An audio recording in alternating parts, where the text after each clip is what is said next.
It was the turbulent 60s that introduced tattooing to a wider range of people than the traditional military and working class men. And the Pacific city of Los Angeles had a lot to do with it.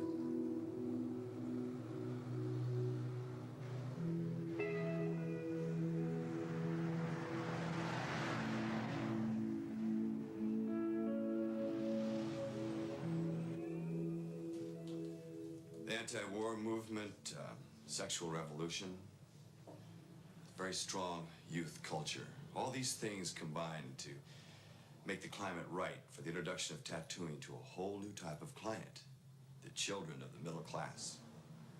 They saw tattooing as a form of rebellion. They picked up on a medium that has been traditionally seen as an antisocial statement and spread it widely. Lyle Tuttle put a little heart on Janis Joplin's breast. She'd get up in front of thousands of people at a concert, show it off. Tattooing had become accessible. I got my first tattoos in the early 70s here in Los Angeles. But today there are whole new groups who see themselves as very much on the fringe of society, punkers and rockers. And they're getting their own style of tattooing done by their favorite tattoo artists.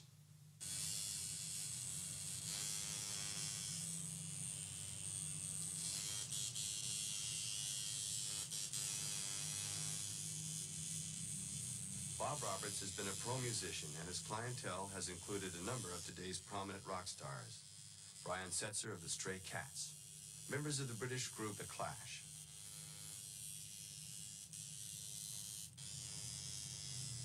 Most clients choose a tattoo shop by word of mouth, and empathy between a tattooist and his customer is essential.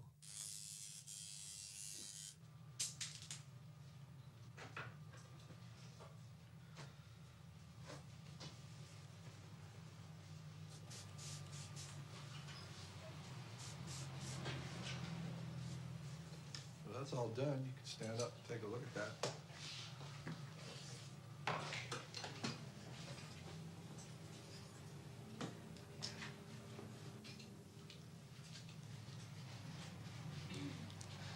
I'd say in the last 3 or 4 years, the punk rockers, which have very diverse art forms, have been starting to get quite a lot of tattoos, and you know, the stuff they get is ranges from anything from skulls to, pretty heavy type of imagery, and it's really fun to work on because they all get different stuff and they're all real proud of it and they're all really into it, and which makes it sort of a tribal type of thing because they're all really kind of a small group that are pretty more or less interested in the same kind of music and the same type of look and the same type of artwork themselves. And I mean, back a few years ago, really the only American type of tattooing was like you could say an eagle or an anchor or something like that. But now, American tribal tattooing has really come into its own identity because of this art form, this punk rock art form.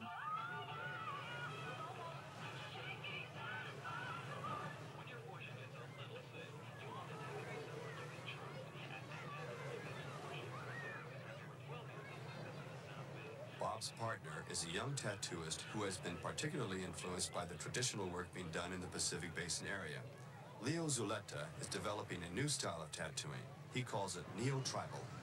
In studying several books on tattooing, I came across the Borneo style of tattoos that are the solid black, graphic-oriented tattooing, and that really did it for me. I really thought that's exactly what I've been looking for, and as you can see on the work that I have on my arms that are basically a takeoff of that. They're my designs, but very much inspired by Borneo style of tattooing and Polynesian as well.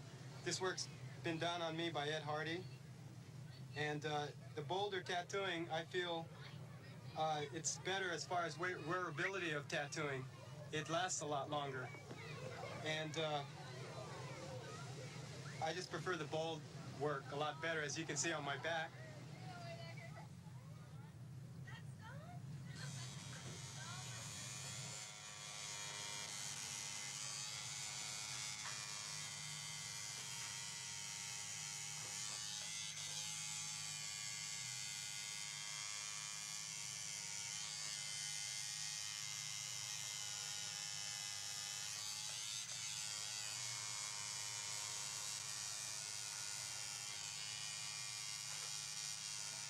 and Bob normally work up a specific design for each customer. Tattooists call this custom work. Most common designs are made from stencils.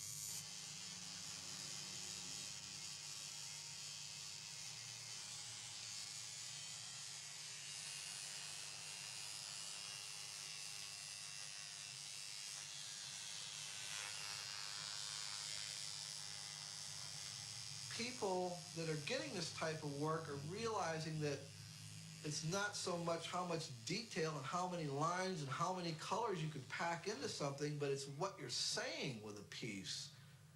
You know, what it says, you know, what you're doing with your body, you know, rather than taking something and doing a little tiny thing and making a whole bunch of detail and dots and zits and hairs. And, you know, I mean, that type of thing has its, you know, world of its own, but, you know, they're going for more broader imagery. They're going for this, you know, all black type of silhouette style tattoo, which is, you know, sort of like this type of thing. And they're realizing that this type of tattoo is going to look that way forever. I mean, you can't go wrong with it. It's going to look the same way from now until you're 90.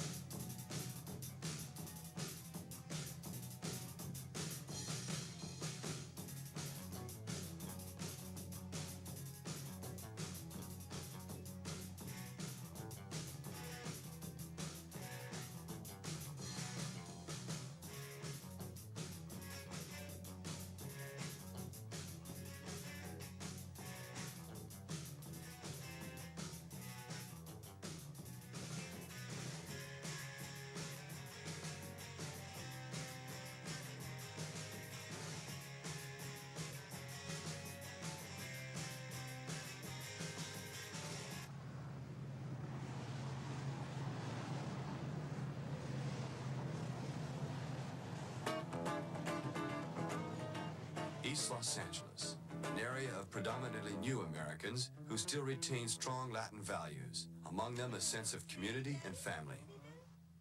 See? Looking at the strap. Looking at the strap. Smile. Smile. Good girl. Mike Brown is a tattooist. Gloria. He wants to shoot the best possible portrait of his daughter.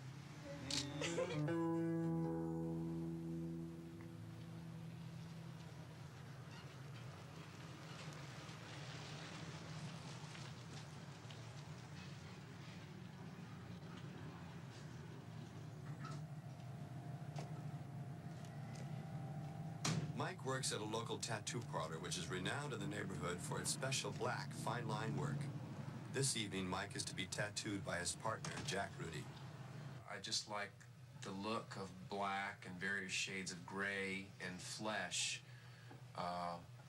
Even though everything is colored in real life, it's just like when you watch a black and white movie or see a black and white photograph, there's a certain quality about that it just isn't in a colored photograph. And I really like that look because with the way my arms are, if they were all in color, I suppose it would look like I was wearing a shirt all the time when I'm not wearing one.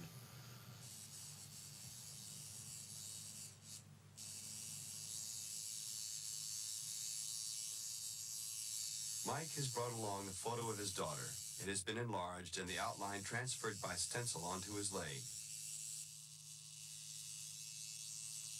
Jack is tattooing it next to the portrait he did of Mike's wife a while back. I think probably 75% or maybe more of our clientele is Latin. I guess a good majority of the people that come in here are from some kind of gang or neighborhood, but not everybody. And then, of course, most everyone that comes in here treats us real good. I guess they'd better, since they're going to be on the other end of the needle. I'm just afraid to see if I can afford.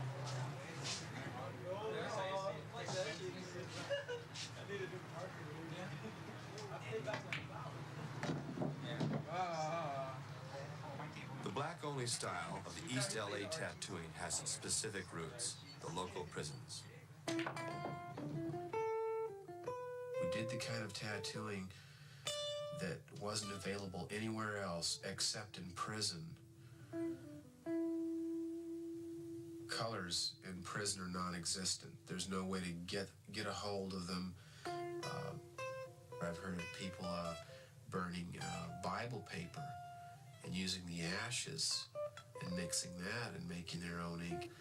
They'll take the staple out of a magazine and carefully straighten it and sharpen it on a matchbook cover, melt it into the end of a toothbrush handle. And there you go, you've got a hand tattoo. You know, you don't have to go to the joint anymore. You can come to us. We have the same style.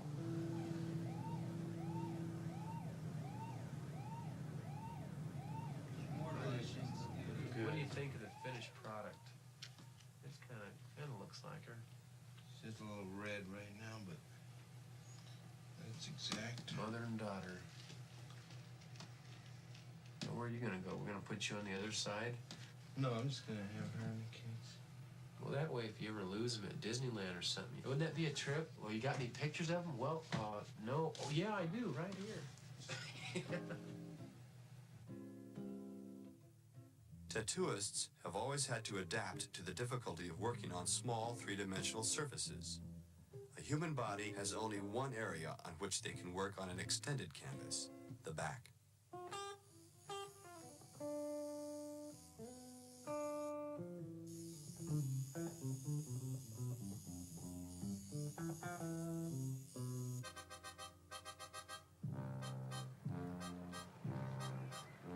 People have always been fascinated by body decoration. The tattooed captives brought back from the Pacific started the tradition. Since then, a totally tattooed body has often been used as a door opener into the world of show business. The most spectacular was a man who promoted himself as the Great Omi. An English cavalry major in the First World War, he had himself transformed by over 150 hours of tattooing and massive plastic surgery into one of the most popular freak show attractions of the 1930s.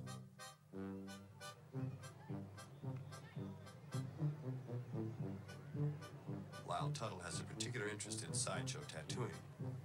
It's been a grand tradition down through outdoor entertainment to have with the circus sideshow. You have the two-headed goat and the tattooed man and the fat lady and everything else. And so the people out in the rural situations that went to the fairgrounds and wound up being confronted with a wild savage with tattoos all over them, I mean, they really loved it, I'm sure. So that was why the tradition of the tattooed man. I've never been a professional tattooed man, whether it be out in show business or anything, but it's I went ahead and just collected tattoos from tattoo artists here, there, and everywhere, and wound them covered. So my tattooing is really traditional Western. It's got a neck band and wristbands, and it's sort of a hodgepodge of design. So American style or in European style tattooing today is almost like, I was jokingly say, it's like vulcanizing a rubber inner tube, because you just put patches on here, there, and everywhere. But I went ahead and got like the traditional eagle on my chest, and I designed the chest piece, which is I'm the first of the Tuttle coat of arms. It's a chicken with a feather, and it's in Latin, says Gallina hodie plume cras, which means chicken today, feathers tomorrow, which sort of used to be my philosophy. We went ahead in American style, European style tattooing is where they cover the entire back with one design generally. Then I became interested in Polynesian type designs and wanted to extend, have a cultural design. So I went ahead and have been tattooed in Samoa, but a lot of this was put on by American tattoo artists, but we designed it in a geometric design and everything. And it goes down past to the knees. And this is the same area that's covered by the Samoan tattoo artists.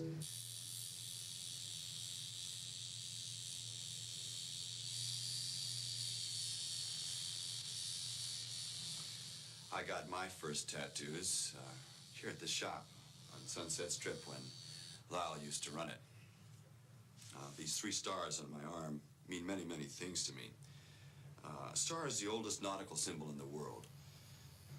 And the color red is the color of port, the left side of the ship, and I'm left-handed. Also, 3 is my life number. And I like the trinity. I like the balance of the triangle. But most important, I think that it means my 3 children. Stars and small one-point objects are typical of the American style of tattoo. Even full-body pieces are made up of many small single-piece tattoos. But since the late 50s, another Pacific nation's tattooing tradition has had a growing influence on Western work. The big one-piece bodysuits of the Japanese, normally associated by most with the Japanese gangsters, the Yakuza.